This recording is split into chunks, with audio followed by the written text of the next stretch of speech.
আসসালামু আলাইকুম সবাইকে। কেমন আছেন সবাই? আজকে আপনাদের সাথে ডোনাটের রেসিপি শেয়ার করব। যে ডোনাটটা হবে খুবই পারফেক্ট এবং সফট এবং খুবই মজার। তো এই সহজভাবে কীভাবে এই ডোনাটটা বাসায় বানাবেন তাই আজকে রেসিপিতে শেয়ার করব। তো এই জন্য প্রথমে আমি দুধ গরম করে নিব। আমি টোটালি দুধ দিয়ে হচ্ছে ডোনাটটা করব। তো জন্য ফার্স্টে আমি দুধের মধ্যে চিনি দিয়ে দুধটাকে কুসুম গরমের থেকে একটু বেশি গরম করে নেবেন। তো এই পর্যায়ে আমি আগে দুধটা গরম করে নিয়ে অন্য একটা বোলের মধ্যে আমি নিয়ে নিব আটা। আপনারা চাইলে ময়দাও ব্যবহার করতে পারেন, তবে আমি আটাটাই দিচ্ছি। আমার হাতের কাছে ময়দা ছিল না তাই। তো আটার মধ্যে দিয়ে দিলাম একটু লবণ, একটু সয়াবিন তেল, দিয়ে দিলাম ইস্ট, দিয়ে সব কিছু ভালোভাবে মিশিয়ে নিলাম। আর চিনি তো আমি দুধেই মিশিয়ে নিয়েছি এবং এর মধ্যে আরও দিয়ে দিয়েছি একটা ডিম এবং গুঁড়া দুধও দিয়ে দিলাম। ওই দোকানে কিনতে পাওয়া যায় এই প্যাকেটগুলো। তো এই তো ডিম, সয়াবিন তেল, গুঁড়া দুধ, ইস্ট, আটা সব কিছু ভালোভাবে একটু মেখে নিচ্ছি। তো এই পর্যায়ে আমি দুধটা দিয়ে দেব। আমি কোনো কাপের আন্দাজে করি নি, আমি নিজের আন্দাজ মতো করেছি। তো অবশ্যই আপনারা দেখেই বুঝতে পারবেন। দুধ অ্যাড করার পরে যদি মনে হয় আর একটু আটা লাগবে তাহলে দিয়ে দিবেন। আমি এভাবেই করেছি। তো এই বান বা পিৎজা ডো এইসব ডোগুলো একটু এইরকম আঠালোই করতে হয়। তো এই জন্য আমি এভাবেই করে নিলাম।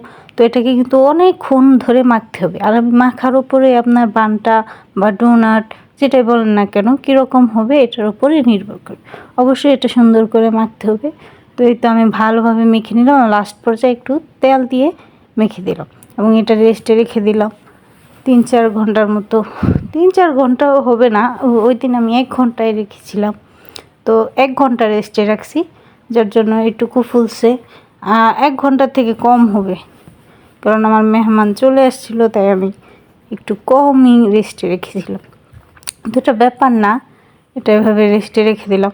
আর রেস্টে রাখবেন অবশ্যই একটু গরম জায়গায়, যেহেতু শীত পড়েই গিয়েছে সেজন্য আমি মাত্র চুলাতে রান্না করেছিলাম, তো চুলার উপরেই রেখে দিয়েছিলাম। তো এই তো এগুলাকে আমি ছোট ছোট করে লেচি আকারে কেটে নিলাম। আর কেটে নিয়ে খুবই ইজি ওয়েতে এটা হতেছে। এইভাবে শুধুমাত্র আঙুল দিয়ে একটু প্রেস করে মাঝখানে একটু গর্ত করে দিচ্ছি। হ্যাঁ, তো এইভাবেই করে নেবেন। আপনারা চাইলে এই কাজটা প্রথমে স্প্রেড করে বা বেলে নিতে পারেন। বেলে নিয়ে কোনো বোতলে ছাপা দিয়েও মাঝখানটা এভাবে কেটে নিতে পারেন, তাহলেও শেপটা আর একটু বেশি সুন্দর আসবে। তো আমি সেদিন করিনি, যেহেতু বাসায় সবাই খাবো, তো এইভাবেই করলাম। তো এই তো এইভাবে করে নিচ্ছি।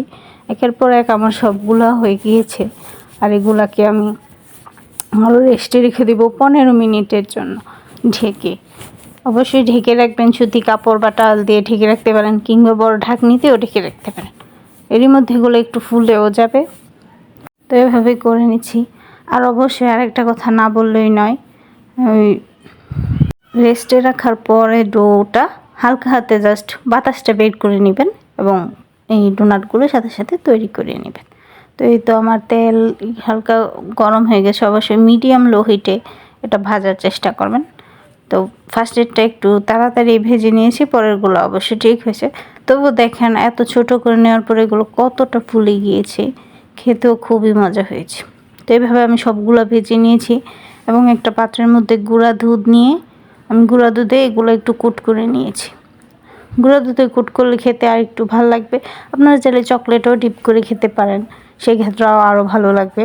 তো আমি এভাবে করি না, আমি শুধু গুঁড়া দুধে ডিপ করেছি, কিংবা গুঁড়া দুধের সাথে চিনি একটু ব্লেন্ড করে ওইটা তো করতে পারেন, ওইটাও খেতে মন্দ হয় না।